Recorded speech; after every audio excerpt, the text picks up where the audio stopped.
The sun's golden light hits the palace walls. The smell of incense and meat fills the air. Servants rush with trays and flowers, hurrying to prepare the feast. You're about to see what ancient Egyptian royal banquets actually looked like.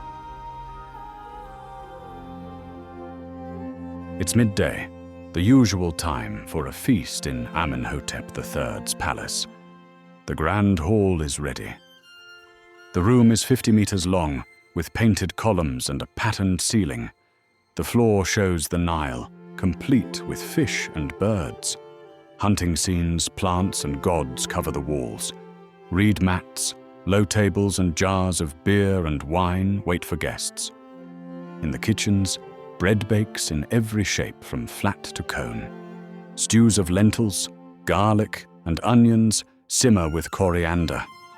Ox, geese, and ducks roast or boil.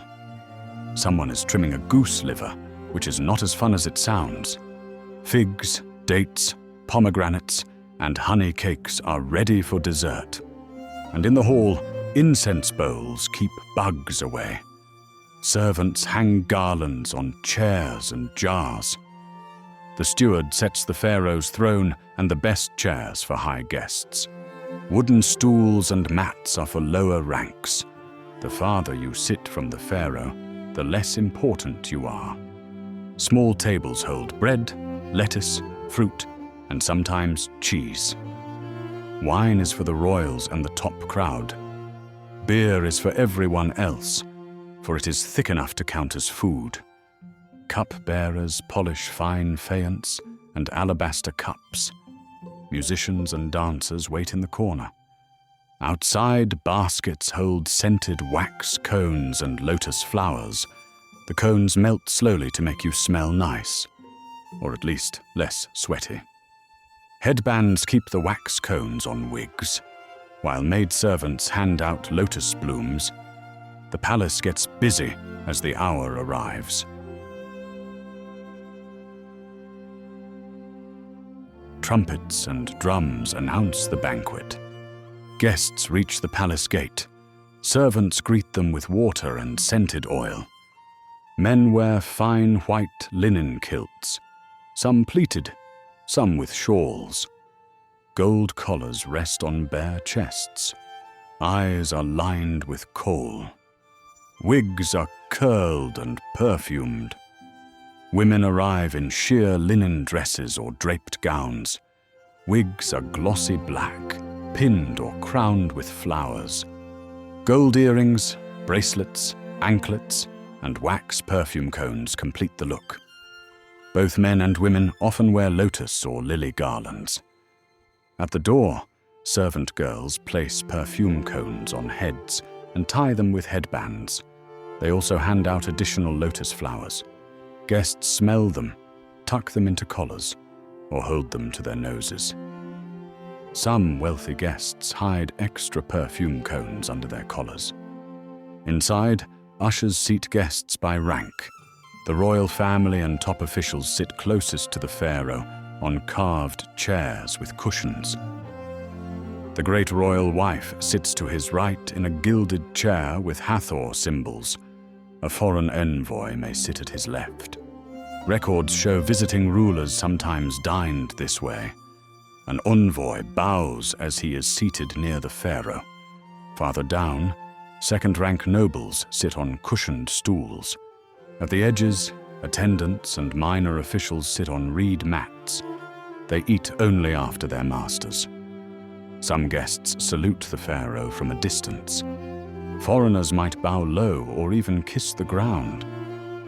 The pharaoh arrives last. Meanwhile, servants offer beer in painted cups and wine in gold-rimmed bowls to top guests. No one eats until the pharaoh gives the signal. An old rule says not to speak until someone more important speaks to you. But for now, guests wait, sipping lightly and speaking quietly. Some nobles sit with their wives. Sometimes men and women sit apart, though scholars still argue about it. Women adjust jewelry, chat with one another, and watch the musicians set up. Shortly thereafter, the moment arrives. Music plays as the Pharaoh enters with fan bearers waving ostrich feathers. Guests rise. The Pharaoh wears the blue crown, jeweled collar, pleated kilt, sheer tunic, and gold sandals. The Queen and royal children follow. The Pharaoh then sits, smiles, and tells everyone to sit. And now the feast begins.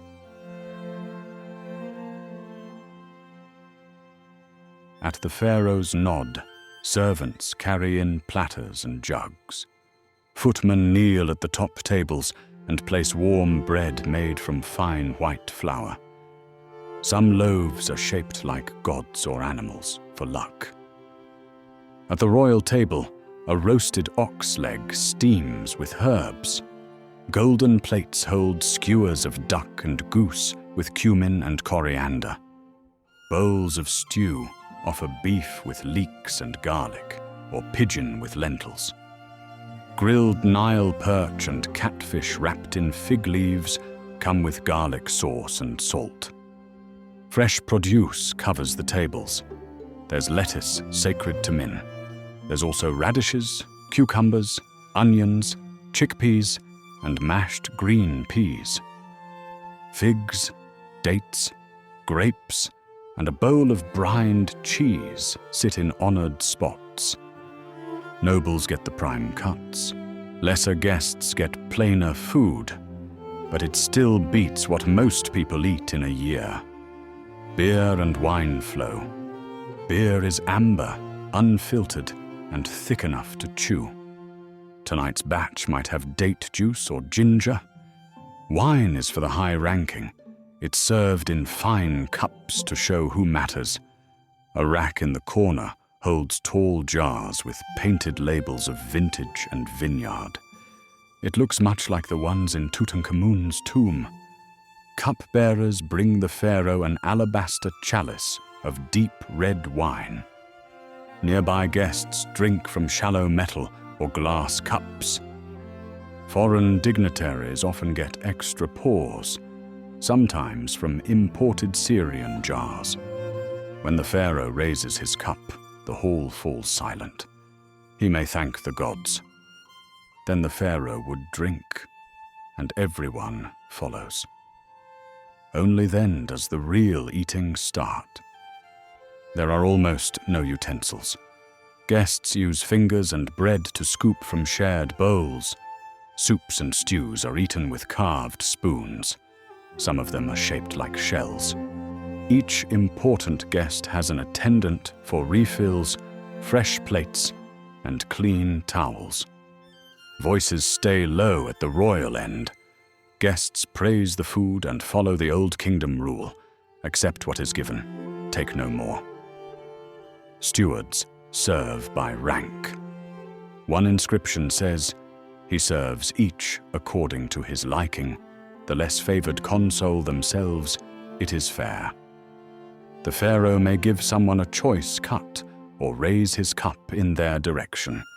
That is basically the ancient version of a royal shout-out.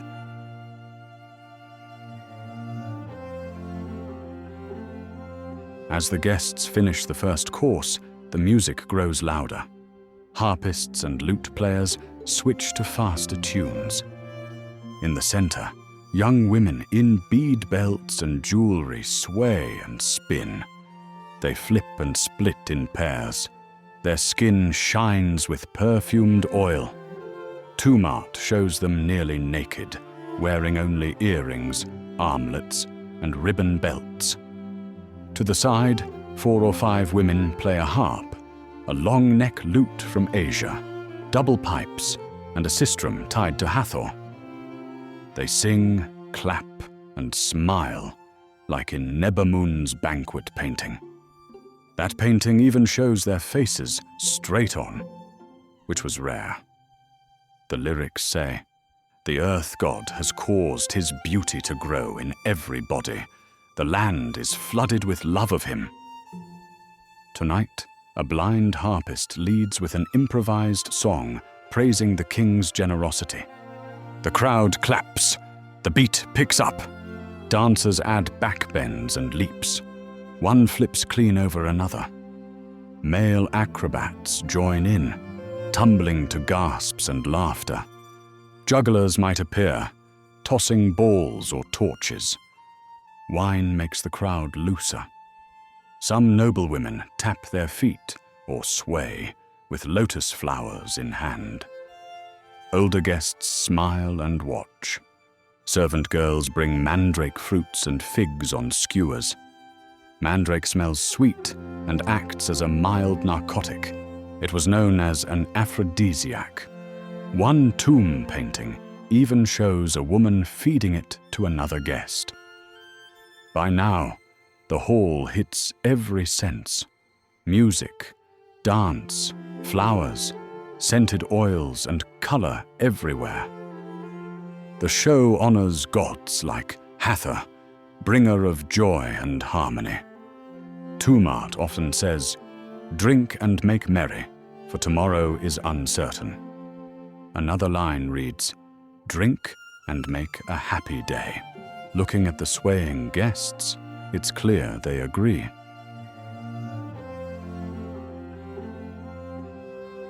Even at a feast, rules are important.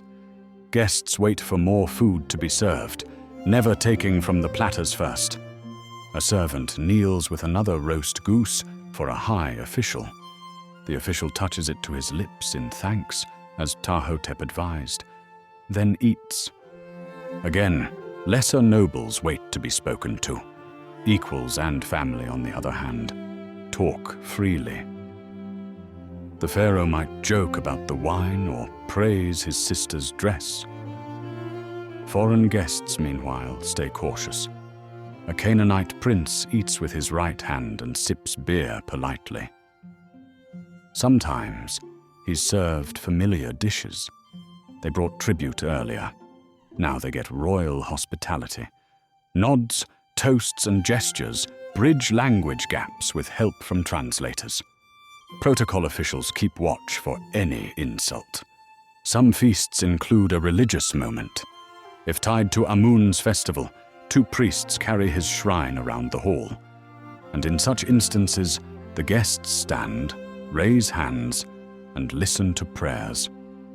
Bread, beer, and meat are offered to the shrine for gods and people. Banquet wealth is credited to divine order. At funerary feasts, the host may dedicate the meal to an ancestor. It's a show of gratitude, not waste. When the rite ends, the mood lifts once more. Cups are then raised with Wa'enek to each other and the pharaoh. Sometimes he returns the toast. Hathor, goddess of music and joy, is then called on. Music and drink are thought to bring her near. Some festivals push drunkenness, but here it's just good company. As one song says, "Drink, the heart of man is happy with beer." Around the room, moments play out.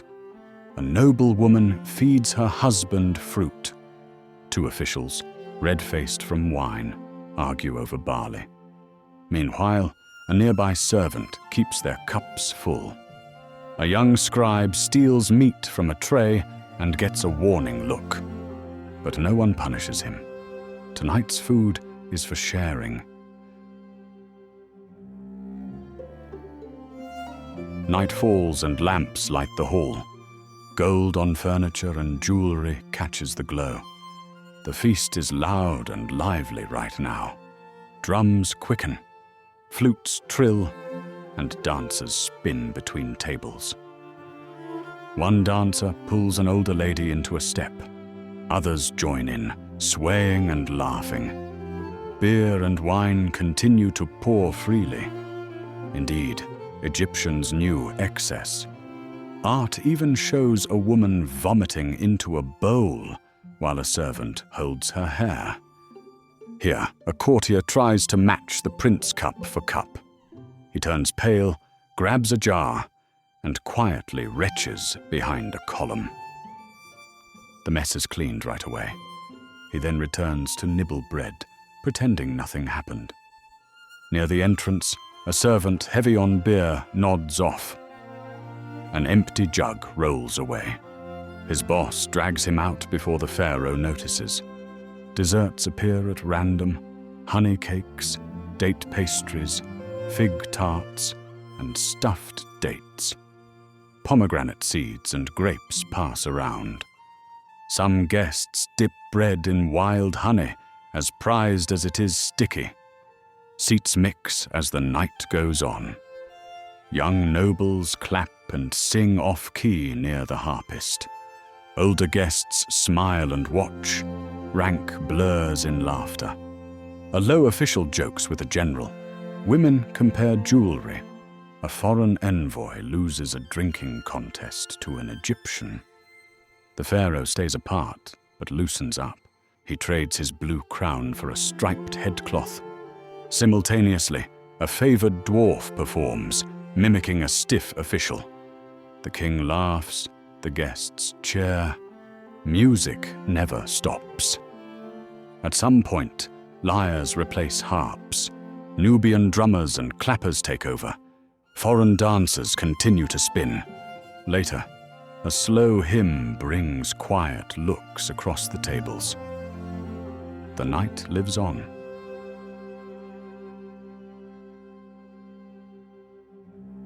The lamps burn low. That's when the pharaoh signals the end. He stands with his cup. Guests rise. A priest says a short prayer. Everyone toasts life, prosperity, and health to Pharaoh. The harpists finish with a soft tune. The royal family leaves first, guards lining the way. Guests bow until they're gone. Then the mood loosens.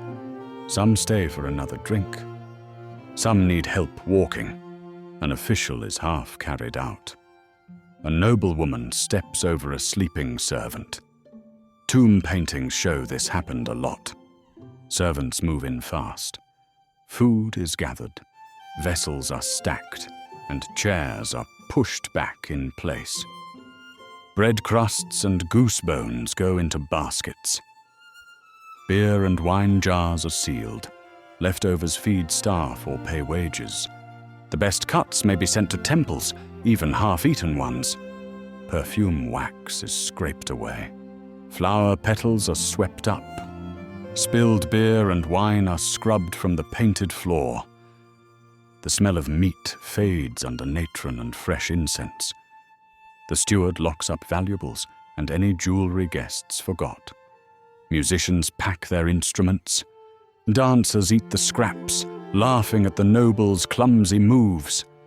The banquet master stores the sealed jars. Open wine goes to the staff. The last lamps cast long shadows over petals and wet floors.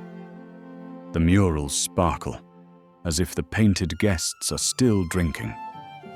When the servants leave, the hall is shut for the night. Some guests sleep in palace rooms, others walk home under the moon, singing the harper's song. And so, from midday to the last sweep, the banquet has shown ancient Egypt's order, faith, and joy. Its memory will last in full stomachs, temple gifts, and tomb paintings that keep the feast alive.